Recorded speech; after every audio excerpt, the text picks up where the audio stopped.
Our lease expires now at the end of August 2015. And I said, when that happens, I'm not living in California. So either we'll be, moving then, or we'll be on our way, we'll have something figured out by then, and just go on month to month or something until we know what we're doing. The problem is, Jerry, there is nowhere for Jerry to transfer in Oregon if he wanted to. But I said one way or another, no California for me. It was much more gentle, but it made you kind of dizzy.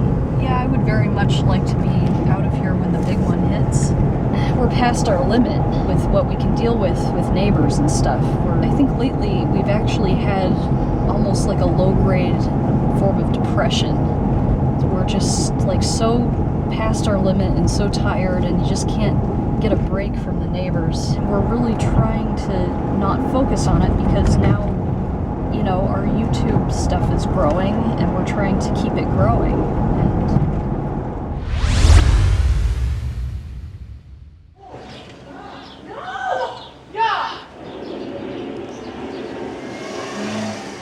You're already past your limit. I'm getting there really quickly. No. Is that a monkey?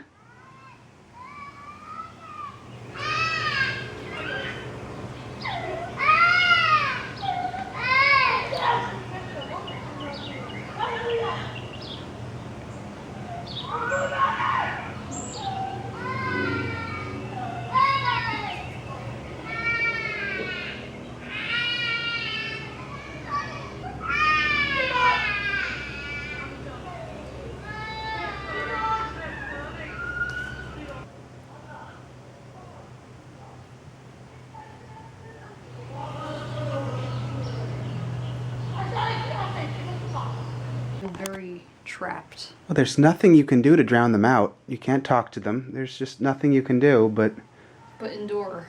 That's all. I just don't have any ideas for something positive to get away from this. There's no place to go. There's no place to go inside. There's nothing to do that isn't affected by them. They're impossible to ignore. Really, there's no place to go to get away from this. Compared to some of the other stuff, this is minorly obnoxious. Yeah, but you add it all together for I know. months and months and months. Yeah, it's just a lot of little things that are constant, and I haven't had a break from this. I know. 4:30 in the morning, that pickup truck across the street was revving and idling with the. So now it's almost 8 o'clock. They're still out there in their tent. And you could hear it from in here. You could even hear the kid yelling. So that was Sunday night. We watched Simpsons. During Cosmos, we had the police helicopter circling the house for half the show. Directly above our house. And then after the helicopter finally went away, all their people started leaving, so then it was time for an epic slamathon. For those of you who are fortunate enough not to know what an epic slamathon is, here's a small sample.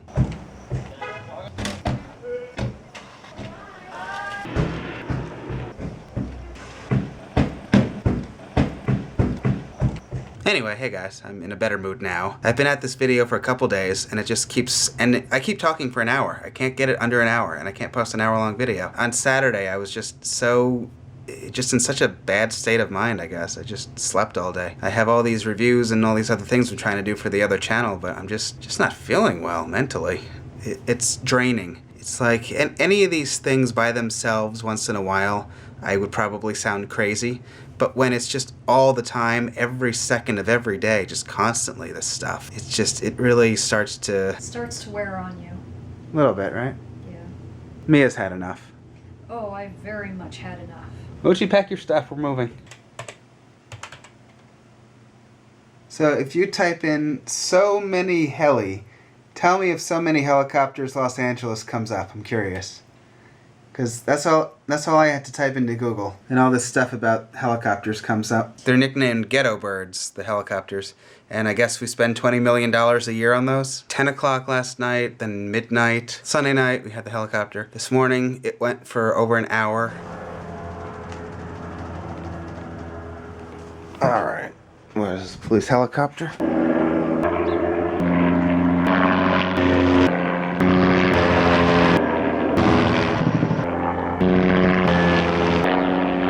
Going for 45 minutes.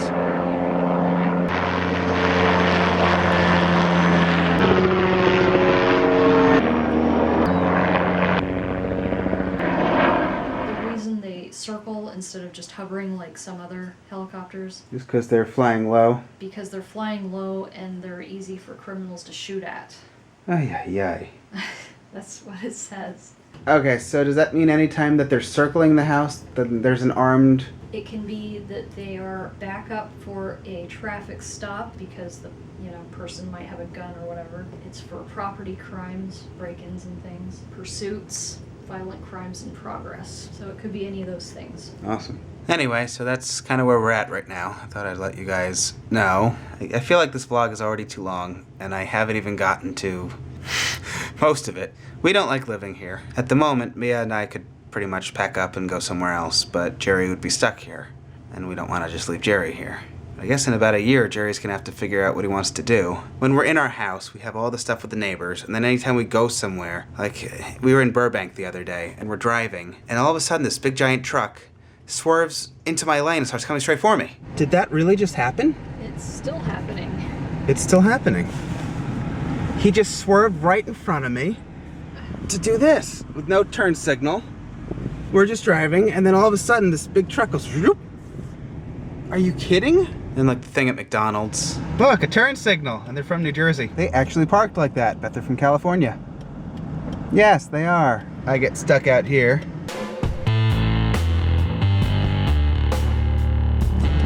No.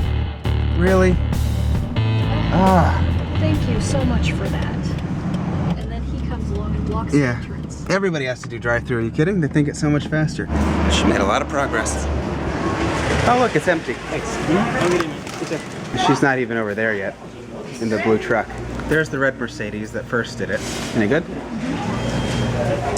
And we finished eating already. I'm getting barked at in the parking lot. So even if she was taking the food home, it would have been faster to have parked, gotten out, gone in. I don't know. There's absolutely nothing there to bark at. It's just like the dogs in our neighborhood. They're neurotic and crazy. I think when you live in an area that's really populated, you sort of have to step up your game a little bit and notice your surroundings. There are inconsiderate people everywhere, but it doesn't feel like it's every last person in other places. I don't know, it's sort of beyond just regular inconsideration. You guys have seen in past vlogs us putting the neighbor's trash bins away. This woman she lines up 5 or 6 bins in front of our house. Just making excuses. I mean, those trash cans are out all day, every day, all year round. So she says, what's the difference after all these years? I say, after all these years, I've been asking you to put them away because I don't want them on my property. So she goes, this is my property. And I go, really?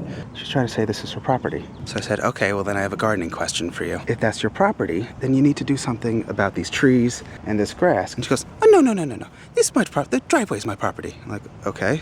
So she goes, I put these in my driveway. What's the problem? I'm like, fine, put them in your driveway then. I don't want them on my property. I mean, February of 2009 is enough already. It's just like one thing after another with every neighbor that surrounds us. It's just like, ugh.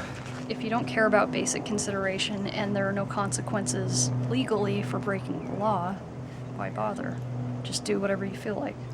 That's pretty much the attitude. That pretty much sums up where we live. Mm-hmm. I told her that a few people have talked to us about the garbage cans being out because they think it's our garbage cans out all the time. Right. Every single day. And she said, if somebody does that, have them talk to her. Oh, I wasn't She's there. never home. Right. That's why she's putting it out so early, because she's not home long enough to put out her own garbage cans on the correct day. And then her tree in the back is overgrown by like 5 feet over the wall, blocking out the sun that used to grow my peppers. There's just noise all around the clock. Stuff that people shouldn't be doing. We don't have any water in this state. You shouldn't be power blasting your driveway and your sidewalk and your house. And yes, that makes noise. Between 7 in the morning and maybe midnight, it's really hard to film stuff in this house. Alright, I might as well tell my flower story while I'm here. I think you guys know that I thought maybe I would make the neighborhood a little brighter and happier by having like epic wildflowers growing everywhere. So I started this flower thing in the front.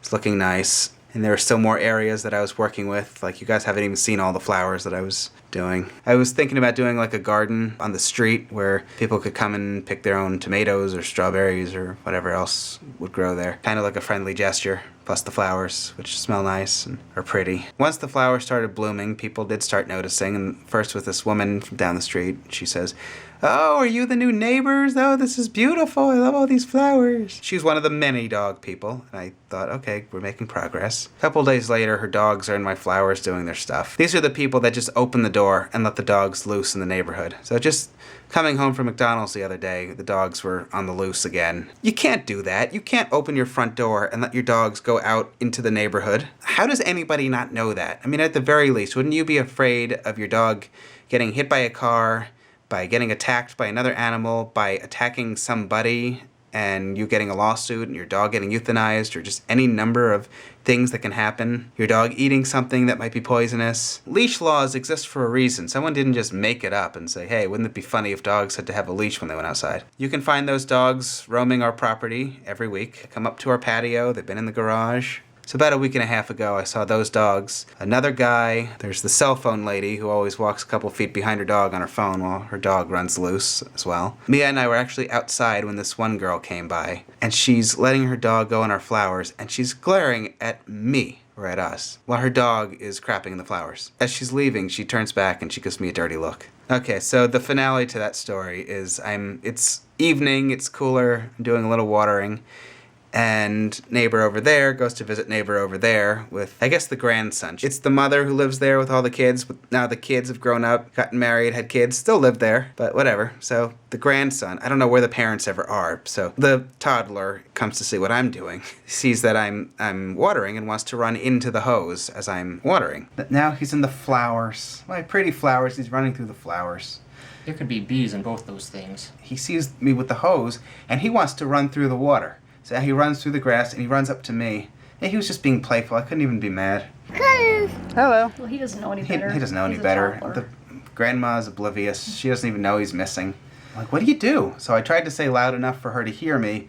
Careful, you don't want to get wet, or something like that. And she's oblivious. Maybe 10, 12 minutes later, she finally is done talking to the other neighbor, and she sees that he's on the property running in circles around me, trying to get wet. So she calls him, and he doesn't come. She calls and calls and calls, and he keeps running around. She was trying to do the right thing. She knew he shouldn't be doing it, and she walked onto the property, threw my strawberries, knocked over the fence, took him by the hand, walked back through my strawberries, trampled the strawberries. Did she actually step on the plants? She did. Yeah, she... And the seed, the wildflower seeds that are coming up. But I just kind of realized that they're not even all that bad people. Bad neighbors, for sure. Terrible neighbors, but it's how they are. She wasn't deliberately trying to ruin my plants. She wasn't trying to be a bad neighbor. The kid didn't know any better. That's just how they are, and they're not going to change. There's no enforcement agency that's going to come to their house and teach them consideration. They're just going to be that way, and you can't tell them how to live their life. Normally in cases like this, you use conflict resolution, and there are all kinds of techniques for that, but they're pretty much all based on reason. You reason, you figure out what it is that each party wants, and how do you come to something that's satisfactory to both sides. But they don't understand reason. You can say things that make perfect sense, they don't understand it. And you can't make them understand. As long as we live here, there's just nothing that can be done. It's like nobody hopes for bad neighbors. Everybody hopes the people next door are going to be quiet and they're going to be friendly and, not violent or whatever else. Nobody wants to be that neighbor. Nobody wants to be the neighbor that they hope moves in or they hope lives next door. When we were first moving in, one of the daughters next door, she was so upset that we weren't a family. She was so certain that a family was moving in and we don't count as a family. I'm drifting. She warned us that if we make any noise, they'll have to call the police because this is a quiet neighborhood with nice families and retired people, and they don't want any noise, so we better be quiet. I just don't know what planet this is. It's LA. LA is a planet. People next door got another dog. Now they have 4. That's more than you're legally allowed to own in California. And then they just went and got a 5th one, it looks like. It kept Mia up until 2:30 in the morning the other day. That's not one of their 4 dogs.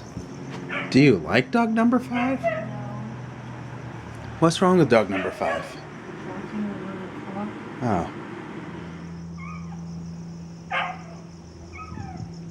It's midnight and this thing has been going for a couple hours. So now they have 5 dogs. We reported them again in December. It was maybe the 15th or 16th time that we reported these people. You would go and make your complaint, and they would send a warning letter to the residents just stating what the laws are. It didn't get any better. They had 2 weeks, and then you could go back after 2 weeks and file another complaint, which would trigger a mediation where you and the neighbors would meet at the Animal Control Center and try to resolve things with a mediator. As of 2013, a second complaint must have a complaint from an additional neighbor residing in a separate residence within reasonable proximity to the dogs. Well, that's the end of that. That was the one. They were already so worthless with fixing anything. Like, we won the court hearing in 2009. They were issued conditions, but the judge couldn't hear about the third dog that they had gotten between the time we reported them and the time that it took to get the hearing. So that dog could continue to terrorize us, and they could only focus on the first 2 dogs. And after that, they got 2 more dogs, followed by another dog, and now another dog. The thing is, everywhere, all these different places where there are rules, and they're supposed to be in charge of enforcing it, they don't have the resources to enforce anything. Usually the most they can do is take your form and maybe issue a warning, and they're not going to do any investigation, they're not going to do any follow-up. Really, even if you do everything you're supposed to do, if their little warnings don't convince somebody to change, then that's probably the end of it. That closed whatever loopholes people like us might have had in having any type of justice or sanity left. So that's the end of animal control, and the police will refer you to animal control because police will not deal with dogs. It sucks that you should have to move because of people just being horrible, ridiculous, inconsiderate, but I don't see any other options. We've tried everything that is legal, and we're not going to do anything that is not legal. We've actually been getting along better with the people over there recently, as much as they disturb us. We're on better terms with them now than we were a couple years ago. And there's so many things I'd rather be devoting my time and energy to, but it does affect us. And then every morning Mia gets woken up by the dogs, even with the fan on. Just enough already. I feel better just talking about it. I am sorry for this video. And for as much as I've posted about just this situation, it's like I spoon feed it in very small doses. If I did a full day, just one full day justice, you can't get through it. It's not watchable. Alright, maybe I'll end here now with something that's kind of funny. It's Jerry petting Moochie. She's always snubbing him, so Jerry's inflicting his petting upon her. Do you like it when Jerry pets you, Moochie?